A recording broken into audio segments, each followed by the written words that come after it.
महात्मा हरिदास जी फुलिया के पास ही पुण्य सलीला मां जाह्नवी के किनारे पर एक गुफा बनाकर उसमें रहते थे। उनकी ख्याति दूर दूर तक फैल गई थी। नित्य प्रति वहां सैकड़ों आदमी इनके दर्शन करने के लिए तथा गंगा स्नान के निमित्त इनके आश्रम के निकट आया करते थे। जो भी मनुष्य इनकी गुफा के समीप जाता उसके शरीर में एक प्रकार की खुजली होने लगती। लोगों को इसका कुछ भी कारण मालूम न हो सका। उस स्थान में पहुंचने पर चित्त में शांति तो सभी के होती, किंतु वे खुजली से घबरा जाते। लोग इस विषय में भांति भांति के अनुमान लगाने लगे। होते होते बात सर्वत्र फैल गई। बहुत से चिकित्सकों ने वहां की जलवायु का निदान किया। अंत में सभी ने कहा, यहां कोई जरूर महाविषधर सर्प रहता है। न जाने कैसे हरिदास जी अभी तक बचे हुए हैं। श्वास से ही मनुष्य की मृत्यु हो सकती है। वह कहीं बहुत भीतर रहकर श्वास लेता है। उसी का इतना असर है कि लोगों के शरीर में जलन होने लगती है। यदि वह बाहर निकलकर जोरों से फुंकार करे तो इसकी फुंकार से मनुष्य बच नहीं सकता। हरिदास जी इस स्थान को शीघ्र ही छोड़कर कहीं अन्यत्र रहने लगे, नहीं तो प्राणों का भय है। चिकित्सकों की सम्मति सुनकर सभी ने हरिदास जी से आग्रहपूर्वक प्रार्थना की कि आप इस स्थान को अवश्य ही छोड़ दें। आप तो महात्मा हैं, आपको चाहे कष्ट न भी हो, किंतु और लोगों को आपके यहां रहने से बड़ा भारी कष्ट होगा। दर्शनार्थी बिना आए रहेंगे नहीं और यहां आने पर सभी को शारीरिक कष्ट होता है। इसलिए आप हम लोगों का ही ख्याल करके इस स्थान को त्याग दीजिए। हरिदास जी ने सबके आग्रह करने पर उस स्थान को छोड़ना मंजूर कर लिया और उन लोगों को आश्वासन देते हुए कहा, आप लोगों को कष्ट हो ये मैं नहीं चाहता। यदि कल तक सर्प यहां से चला नहीं गया तो मैं कल शाम को ही इस स्थान का परित्याग कर दूंगा। कल या तो यहां सर्प ही रहेगा या मैं ही रहूंगा। अब दोनों साथ ही साथ यहां नहीं रह सकते। इनके ऐसे निश्चय को सुनकर लोगों को बड़ा भारी आनंद हुआ और सभी अपने अपने स्थानों को चले गए।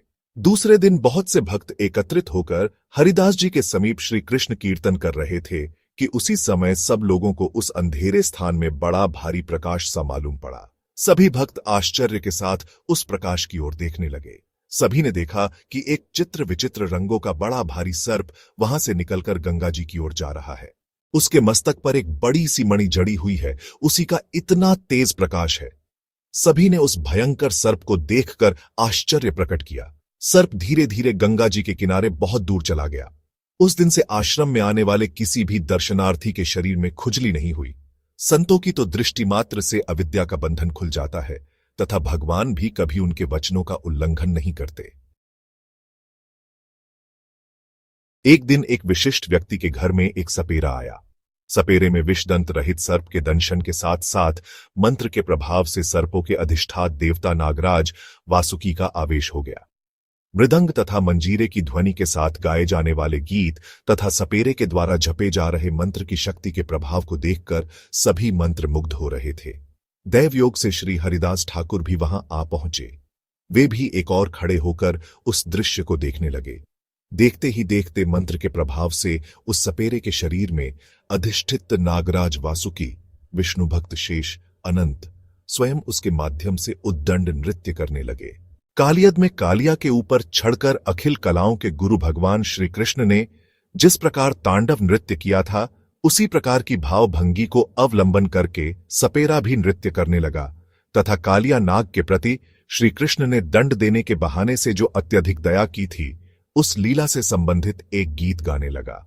सपेरे के मुख से श्री कृष्ण की करुणा को सूचित करने वाले गीत को सुनकर एक ओर खड़े श्री हरिदास ठाकुर मुग्ध हो गए और भगवान की लीलाओं का स्मरण करते करते मूर्छित हो गए। जब कुछ क्षण के पश्चात जब उन्हें होश आया तो वे हुंकार करते हुए आनंदपूर्वक नृत्य करने लगे। महाभागवत श्री हरिदास को कृष्ण प्रेम के आवेश में नृत्य करते देखकर अनंत देव आविष्ट सपेरा संभ्रम पूर्वक थोड़ी दूरी पर खड़ा हो गया तथा श्रद्धापूर्वक श्री हरिदास जी का नृत्य देखने लगा।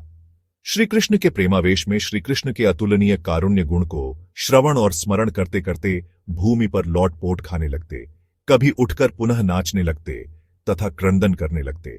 श्री हरिदास जी के नृत्य एवं उनके भावों का दर्शन करके वहां खड़े सभी लोग बहुत आनंदित हुए। जहां जहां पर श्री हरिदास ठाकुर की चरण धूलि पड़ी थी, सभी लोग वहां की रज को उठा उठाकर श्रद्धापूर्वक अपने शरीर पर मलने लगे। वहीं पर एक मानलोलुप ब्राह्मण भी बैठा था। जब उसने देखा कि मूर्छित होकर गिरने से ही लोग इतना आदर करते हैं, तब मैं इस अवसर को क्यों हाथ से जाने दूं। यह सोचकर जब वह सपेरा फिर नाचने लगा, तब ब्राह्मण भी झूठ मूठ बहाना बनाकर पृथ्वी पर अचेत होकर गिर पड़ा। सपेरा तो सब जानता था। इसके गिरते ही वह इसे जोरों से पीटने लगा। मार के सामने तो भूत भी भागते हैं, फिर यह तो दम भी था। जल्दी ही मार न सह सकने के कारण वहां से भाग गया। उस धनी पुरुष ने तथा अन्य उपस्थित लोगों ने इसका कारण पूछा कि हरिदास की तुमने स्तुति क्यों की, और वैसा ही भाव आने पर इस ब्राह्मण को तुमने क्यों मारा। अनंत देव सपेरे के मुख के माध्यम से सभी को कहने लगे, तुम लोगों ने जो प्रश्न किया है उसका उत्तर अति रहस्यपूर्ण है। वह कहने योग्य न होने पर भी मैं तुम लोगों से कह रहा हूं। श्री हरिदास जी को प्रेम में आविष्ट होकर नृत्य करते देखकर तुम लोगों ने श्रद्धापूर्वक उनकी चरण धूलि ली। यह देखकर वह ढोंगी ब्राह्मण भी प्रतिष्ठा की आशा से मूर्छित होने का नाटक कर रहा था।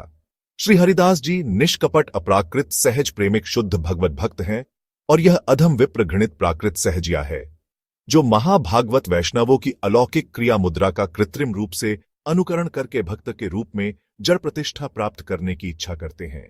वास्तव में भगवान के श्री चरण कमलों के प्रति उनकी किसी भी प्रकार की सेवा प्रवृत्ति नहीं होती।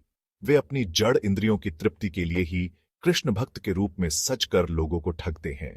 जहां पर इस प्रकार के धर्मध्वजी बकधर्मी नहीं है, वहीं पर अकैतव कृष्ण भक्ति है, तथा जहां पर यह सब दोष विद्यमान है, वहां दंभ, कैतव और कृष्ण सेवा के अतिरिक्त अन्यान्य उद्देश्य लक्षित होते हैं। वैष्णवों के कृष्ण प्रेममय नृत्य के दर्शन से दर्शकों का भव बंधन नष्ट होता है, और प्राकृत सहजिया की कृत्रिम किया मुद्रा के दर्शन से दर्शकों के भवबंधन का क्लेश और अधिक वर्धित होता है। श्री हरिदास जी जब अप्राकृत नृत्य लीला प्रदर्शित करते हैं, तब उनके निष्कपट प्रेम के वशीभूत होकर उनके साथ श्री कृष्ण स्मरिकर नृत्य करते हैं। ऐसे भक्तों के नृत्य से ब्रह्मांड भी पवित्र हो जाता है।